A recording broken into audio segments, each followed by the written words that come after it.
السلام علیکم ورحمۃ اللہ وبرکاتہ۔ حضرات محترم، یہ جو مہینہ چل رہا ہے وہ ماہ رمضان المبارک کا پیارا اور مقدس مہینہ ہے۔ حضرات محترم، رمضان المبارک ہی وہ بندگی والا مہینہ ہے جس کے روزے رکھنے کا حکم فرمایا گیا ہے۔ ارشاد خداوندی ہے، فَمَن شَهِدَ مِنكُمُ الشَّهْرَ فَلْيَصُمْ، بس تم میں سے جو کوئی یہ مہینہ پائے تو وہ اس کے روزے رکھے۔ حضرات محترم، اللہ تبارک و تعالیٰ نے اس آیت کریمہ میں ماہ رمضان المبارک کے روزے رکھنے کا حکم فرمایا، اور پھر اپنے محبوب اکرم صلی اللہ تعالیٰ علیہ وسلم کے غلاموں کو تسلی و تشفی کے لیے یہ بھی فرمایا کہ کہیں یہ نہ سمجھ لینا کہ ہم نے صرف تم پر ہی روزے فرض کیے ہیں، بلکہ تم سے پہلے امتیوں پر بھی فرض کیے گئے، اور تمہاری بھوک و پیاس برداشت کرنا بھی تمہارے لیے ہی فائدہ مند ہے کہ اس سے تقویٰ اور پرہیزگاری حاصل ہو جائے گی۔ ارشاد خداوندی ہے، یا ایھا الذین آمنوا کتب علیکم الصیام کما کتب علی الذین من قبلکم لعلکم تتقون، اے ایمان والو، تم پہ روزے فرض کیے گئے جیسے کہ تمہارے اگلوں پہ فرض کیے گئے تھے تاکہ تم پرہیزگار ہو جاؤ۔ مشکات شریف میں ہے، حضور تاجدار مدینہ صلی اللہ تعالی علیہ وسلم نے فرمایا کہ لِكُلِّ شَيْءٍ زَكَاةٌ وَزَكَاةُ الْجَسَدِ الصَّوْمُ، ہر چیز کی زکوٰۃ ہوتی ہے اور بدن کی زکوٰۃ روزہ ہے۔ حضرات محترم، اگر مال سے زکوٰۃ نکال دی جائے تو مال میں برکت آ جاتی ہے، مال طیب و طاہر ہو جاتا ہے۔ اسی طرح روزہ زکوٰۃ بدنی ہے، جو شخص جسم کی یہ زکوٰۃ ادا کرتا ہے اس کی روح اور جسم طاہر و طیب اور پاک و مطہر ہو جاتا ہے، اور روزہ دار جسمانی طور پر صحت مند اور روحانی طور پر طاقتور ہو جاتا ہے۔ جس مال سے زکوٰۃ ادا کر دی جائے وہ چوروں اور نقب زنوں کی محفوظ ہو جاتا ہے، اور جب جسم کی زکوٰۃ ادا کر دی جائے تو مومن شیطان کی فریب کاریوں سے محفوظ ہو جاتا ہے۔ اسی طرح قرآن کریم نے روزے کے فوائد کے متعلق فرمایا، لعلکم تتقون، تاکہ تم پرہیزگاری حاصل ہو جائے اور تم شیطان لعین کے دامے فریب سے بچ جاؤ، تمہیں تقویٰ و طہارت کی دولت نصیب ہو جائے، اور اس روزے کی برکت سے تمہارے سابقہ گناہ بھی معاف ہو جائے۔ حضرات محترم، حضرت ابو ہریرہ رضی اللہ تعالیٰ عنہ فرماتے ہیں، جناب رسول اللہ صلی اللہ تعالیٰ علیہ وسلم نے فرمایا، جو ایمان و اخلاص کے ساتھ رمضان کے روزے رکھے گا اس کے پچھلے سب گناہ بخش دیے جائیں گے۔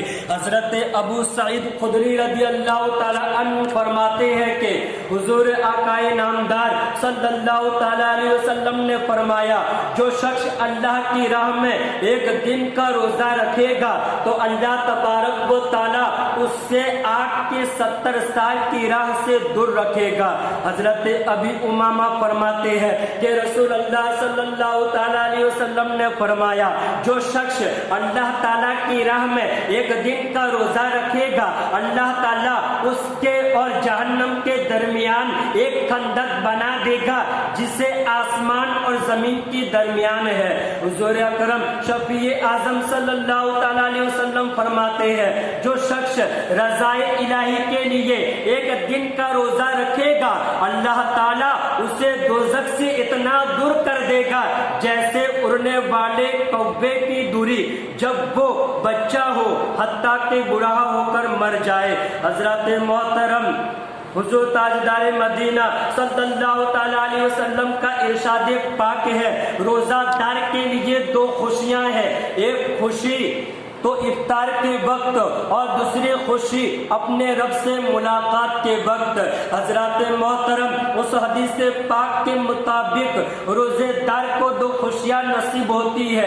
ایک خوشی جب وہ روزہ افطار کرتا ہے، آپ نے تجربہ کیا ہوگا کہ سالہ سال کھانے پینے میں وہ لطف و مزہ نہیں آتا جو روزے دار کو افطاری کے وقت میسر آتا ہے۔ دوسری خوشی لقائے باری تعالیٰ ہے، یعنی اللہ تبارک و تعالیٰ کی ملاقات کے وقت۔ ایک حضرات محترم، رمضان المبارک کے مطابق اور اس کا احترام کرنے کے جو فضائل ہے، حضرات محترم، جب ایک مجوسی رمضان کا احترام کرتا ہے تو اس کو جنت کی دولت سے مالا مال کر دیا جاتا ہے۔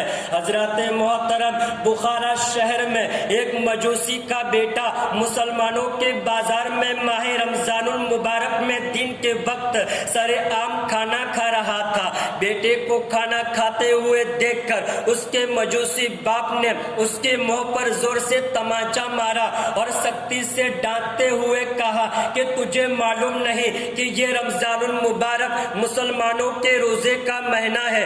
بیٹے نے جواب دیا کہ اے ابا جان، تم بھی تو اس مہینے میں دن کے وقت کھاتے پیتے ہو۔ تو مجوسی نے جواب دیا، یہ تو درست ہے کہ میں روزہ نہیں رکھتا، مگر میں اس مبارک مہینے کا احترام کرتے ہوئے لوگوں سے پوشیدہ یعنی چھپ کر کھاتا پیتا ہوں۔ چنانچہ جب وہ مجوسی اس دار فانی سے رخصت ہوا تو بخارا کے ایک شہر نے اسے خواب میں دیکھا تو وہ بہشت میں یعنی جنت میں ٹہل رہا تھا۔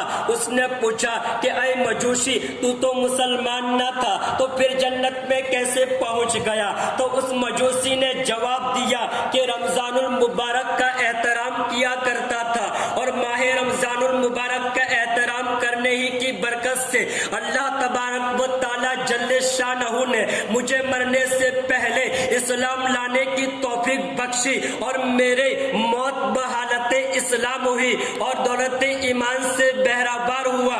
مجھے رمضان شریف کا احترام کرنے کے سبب سے جنت عطا ہو گئی۔ حضرات محترم، جب ایک مجوسی رمضان المبارک کا احترام کرے تو اس کے طفیل دولت اسلام اور جنت کا انعام حاصل ہو جاتا ہے، تو پھر جو حضور تاجدار مدینہ صلی اللہ تعالیٰ علیہ وسلم کا امتی اور غلام ہو تو وہ کیوں نہ جنت میں داخل ہوگا۔